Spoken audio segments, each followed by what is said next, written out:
दोस्तों अगर मैं आपसे पूछूं क्या चल रहा है, तो मैं दावे के साथ कह सकता हूं कि आपका जवाब होगा फॉग चल रहा है। हम भारतीयों के लिए फॉग आज किसी भी पहचान का मोहताज नहीं है। लेकिन अब सवाल उठता है कि जिस मार्केट में लोग एक बार से ज्यादा किसी भी परफ्यूम के प्रति लॉयल नहीं रहते और हर बार दूसरी कंपनी पर स्विच कर जाते हैं, वहाँ फॉग ने भारत के मार्केट पर अपना डोमिनेंस कैसे स्थापित किया और आखिर कैसे हिंदुस्तान यूनिलीवर, ITC और रेमॉन्ड जैसे बड़े बड़े प्लेयर्स के बीच फॉग ने 20% से ज्यादा मार्केट शेयर हासिल किया, जिसके दम पर आज ये भारत का नंबर 1 परफ्यूम ब्रांड बन चुका है। तो दोस्तों आपको बता दूं कि फॉग कोई विदेशी ब्रांड नहीं है, बल्कि हमारे भारत के ही अहमदाबाद से निकला एक ब्रांड है, जिसे दर्शन पटेल नाम के एक जीनियस गुजराती एंटरप्रेन्योर ने बनाया था। अब आपने लोगों को एक या दो ब्रांड बनाते हुए तो जरूर सुना होगा, लेकिन 61 साल के दर्शन पटेल 10 से भी ज्यादा फेमस ब्रांड बना चुके हैं, जिसमें मूव, क्रैक, डर्मिकूल, इचगार्ड, रिनगार्ड, सेटवेट और डी कोल टोटल जैसे नाम शामिल हैं। दर्शन जी की बिजनेस जर्नी साल 1980 में शुरू होती है, जब वो अपने 2 भाइयों के साथ मिलकर पारस फार्मा की शुरुआत करते हैं। दर्शन जी जो उस समय सिर्फ 18 साल के थे, उनको प्रोडक्ट की मैन्युफैक्चरिंग से नहीं बल्कि उसकी मार्केटिंग से प्यार था। और दोस्तों उनके इसी मार्केटिंग स्किल के दम पर ही 1985 तक पारस फार्मा का एनुअल टर्नओवर 50 लाख पहुंच जाता है और 1999 तक तो ये 100 करोड़ की कंपनी बन चुकी थी। यहाँ तक कि साल 2006 तक इसका वैल्यूएशन 1000 करोड़ को भी पार कर गया और उस टाइम तक दर्शन पटेल जी का अपने इस फैमिली बिजनेस में 24% स्टेक हुआ करता था। एक्चुअली अभी मैंने आपको मूव और क्रैक जैसे जितने भी फेमस प्रोडक्ट्स के नाम बताए हैं, उन्हें पारस फार्मा के जरिए ही लॉन्च किया गया था और इनकी सक्सेस के पीछे दर्शन जी के इनक्रेडिबल मार्केटिंग का ही सबसे बड़ा हाथ था। लेकिन दर्शन पटेल का मन इतने से नहीं भरा, क्योंकि वो अपनी खुद की एक कंपनी बनाना चाहते थे जिसका मेन फोकस कॉस्मेटिक के मार्केट पर रहे। पर उनके इस फैसले में उन्हें अपनी फैमिली का साथ नहीं मिलता है और उन्हें पारस फार्मा का बोर्ड मेंबर बने रहने की ही हिदायत दी जाती है। हालांकि दर्शन को अपने परिवार का ये फैसला मंजूर नहीं था, जिसके चलते उनके बीच कुछ डिस्प्यूट देखने को मिलती है और फिर दर्शन पारस फार्मा में अपने 24% स्टेक को 200 करोड़ रुपए में बेचकर कंपनी से अलग हो जाते हैं। कुछ साल तक कॉस्मेटिक मार्केट की स्टडी करने के बाद साल 2009 में दर्शन विनी कॉस्मेटिक्स नाम की कंपनी शुरू करते हैं, जो कि आज फॉग की पेरेंट कंपनी है। अब इतना सब कुछ सुनने के बाद आप आगे की स्टोरी का अंदाजा तो लगा ही चुके होंगे। विनी कॉस्मेटिक्स फॉग को लॉन्च करती है और वो इंस्टेंट हिट साबित होता है। शायद आपने यही स्टोरी सोची है ना, लेकिन सक्सेस का रास्ता इतना सीधा थोड़ी होता है। साल 2010 में विनी कॉस्मेटिक्स अपना पहला परफ्यूम लॉन्च करती है, जिसका नाम था जेनेसिस 18+। दर्शन जी और उनकी टीम इस परफ्यूम के फ्रेग्रेंस पर बहुत ज्यादा मेहनत करते हैं और उन्हें उम्मीद होती है कि इसकी गजब की स्मेल इसे इंस्टेंट पॉपुलैरिटी दिलाने वाली है। लेकिन जब इस प्रोडक्ट को मार्केट में उतारा जाता है तो ये कम्प्लीटली फेलियर साबित होता है। विनी कॉस्मेटिक्स को तगड़ा झटका लगता है और उनके फाइनेंशियल्स बुरी तरह से डगमगा जाते हैं। लेकिन दोस्तों पता है, दर्शन जी जो थे वो सिर्फ एक फेलियर से हार मानने वालों में से नहीं थे। वो ऑरमैक्स नाम की एक मार्केट रिसर्च कंपनी के पास जाते हैं और उनसे परफ्यूम मार्केट का सर्वे करने को कहते हैं। सवाल बिल्कुल सीधा सा था कि लोग परफ्यूम लेते समय सबसे ज्यादा किस फैक्टर पर फोकस करते हैं और अपने परफ्यूम की बोतल से उनके क्या एक्सपेक्टेशंस रहती हैं। ऑरमैक्स ने इस सर्वे के तहत भारत के 8 बड़े शहरों के 1000 से भी ज्यादा लोगों से ये सवाल पूछा और इसका जो नतीजा सामने आया उसने भारत के परफ्यूम मार्केट को हमेशा के लिए बदल कर रख दिया। दर्शन जी को पता चला कि लोगों को परफ्यूम की स्मेल से ज्यादा इस बात से फर्क पड़ता है कि उनके परफ्यूम की बोतल कितने समय तक चल रही है और वो उनकी जेब के लिए कितनी किफायती है। अब जब वो कस्टमर्स के दिल की बात जान चुके थे तो वो उनकी एक्सपेक्टेशंस के अनुसार एक ऐसा प्रोडक्ट बनाने में लग जाते हैं जो कि अफोर्डेबल हो और लॉन्ग लास्टिंग हो। और फिर इसी कड़ी में विनी कॉस्मेटिक्स साल 2011 में फॉग को लॉन्च करती है और इसको टैगलाइन दी जाती है, बिना गैस वाला स्प्रे।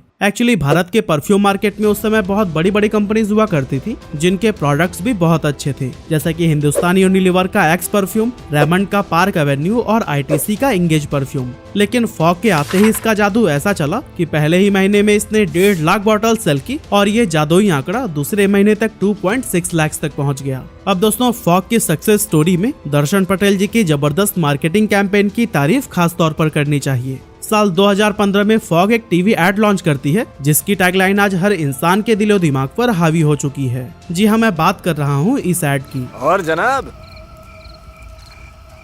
क्या चल रहा है? जनाब हिंदुस्तान में तो फॉग चल रहा है। सोचिए मत, क्योंकि बिना गैस वाला फॉग ही है इंडिया का नंबर 1 परफ्यूम बॉडी स्प्रे।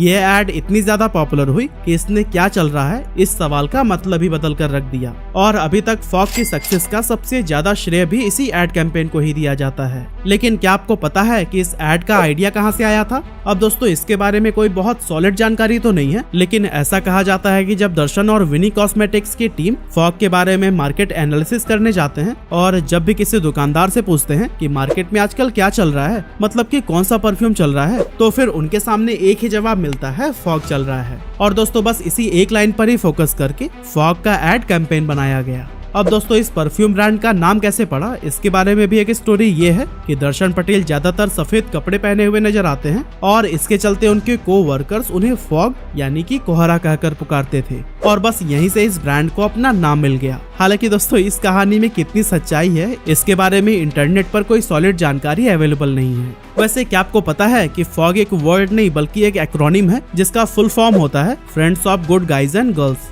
अब दोस्तों ये लाइन सिर्फ एक लाइन नहीं है बल्कि फॉग की मार्केटिंग स्ट्रेटेजी का भी एक अहम हिस्सा है। एक्चुअली जब फॉग को लॉन्च किया गया था उस टाइम मार्केट में मौजूद सारे ब्रांड्स एक ही स्टीरियोटाइप पकड़कर मार्केटिंग कर रहे थे और उनकी एड में बस यही दिखाया जाता था कि उनका परफ्यूम लगाने के बाद से लड़के आसानी से लड़कियों को इम्प्रेस कर लेंगे और लड़कियां तो इन लड़कों पर मर मिटने वाली हैं। लेकिन उन परफ्यूम्स का हर कस्टमर अच्छे से जानता था कि भाई महज परफ्यूम लगा लेने से ऐसा कुछ भी नहीं होने वाला। फॉग ने सबसे पहले तो इसी स्टीरियोटाइप को तोड़ा और परफ्यूम मार्केट में बनाई जा रही इन फुहड़ और अश्लील एड्स का सहारा लेने के बजाय एक यूनिक स्ट्रेटेजी पर काम किया। उन्होंने अपने परफ्यूम को यूनिसेक्स की कैटेगरी में डाला, यानी कि इसे लड़के और लड़कियां दोनों इस्तेमाल कर सकते हैं। साथ ही उन्होंने इसे लड़की पटाने का प्रोडक्ट नहीं बल्कि पर्सनल ग्रूमिंग के लिए नेसेसरी प्रोडक्ट के तौर पर प्रेजेंट किया, जो कि ऑडियंस को ज्यादा पसंद आया।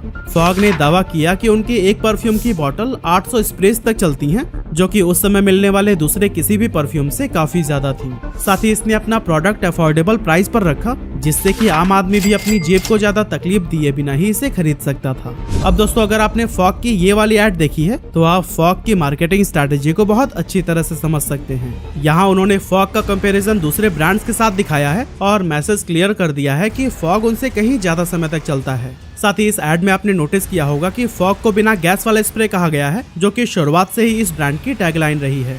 एक्चुअली दोस्तों उस समय तक भारतीय मार्केट में मिलने वाले सारे परफ्यूम्स एरोसोल टेक्नोलॉजी पर वर्क करते थे, जिसमें कि गैस के साथ परफ्यूम के लिक्विड पार्टिकल्स का फ्यूजन बनाया जाता था। ऐसे में जब भी कोई कस्टमर परफ्यूम की बोतल को स्प्रे करता था तो फिर उसे परफ्यूम कम और गैस ज्यादा निकलती नजर आती थी। यहीं पर फॉग ने मार्केट में नॉन एरोसोल स्प्रे इंट्रोड्यूस किया, जो कि बिना गैस के ही परफ्यूम का फ्रेग्रेंस रिलीज करता था।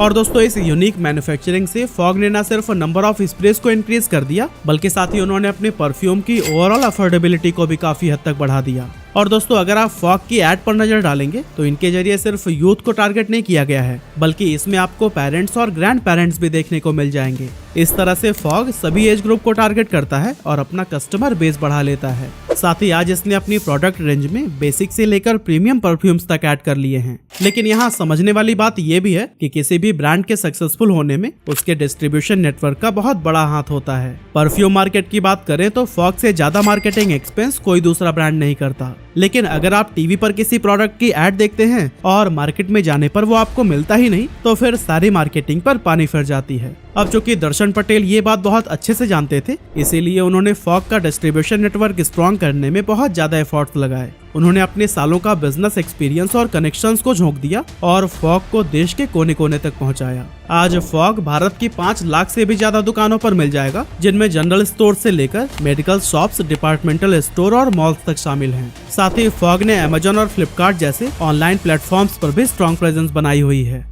फॉग की सक्सेस का सबसे बड़ा मंत्र रहा है कस्टमर सेटिस्फेक्शन, और कहा भी गया है कि आपका बिजनेस आइडिया चाहे जितना भी अच्छा हो, मार्केट में वो तभी चलता है जब वो कस्टमर की नीड्स को पूरा करता है। दर्शन पटेल ने फॉग को लॉन्ग लास्टिंग और अफोर्डेबल बनाया और उसके बाद इसकी मैन्युफैक्चरिंग को दूसरे हाथों में थमा दिया, क्योंकि वो अभी भी मानते हैं कि उनकी स्ट्रेंथ मैन्युफैक्चरिंग नहीं बल्कि मार्केटिंग है और एक बिजनेसमैन को सिर्फ उसी काम पर फोकस करना चाहिए जिसमें वो सबसे अच्छा हो।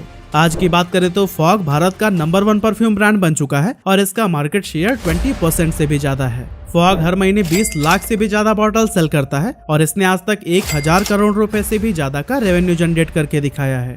विनी कॉस्मेटिक्स को बे कैपिटल और सिकोया कैपिटल जैसे बड़े प्राइवेट इक्विटी फर्म से फंडिंग भी मिल चुकी है, जो कि इनके बिजनेस की स्ट्रेंथ को दर्शाता है। अब दोस्तों, भारत का परफ्यूम मार्केट हर साल 18% की CAGR रेट से ग्रो कर रहा है और ग्लोबल लेवल पर भी इसमें एक्सपोनेंशियल ग्रोथ देखने को मिल रही है। इसी को ही देखते हुए आने वाले दिनों में फॉग 30 से ज्यादा देशों में एक्सपेंड करने वाला है, जिसमें कि ब्राजील, साउथ अफ्रीका और नाइजीरिया इसके मेन टारगेट होने वाले हैं। बाकी आप हमें कमेंट करके जरूर बताइएगा कि क्या आपने कभी फॉग का परफ्यूम यूज किया है।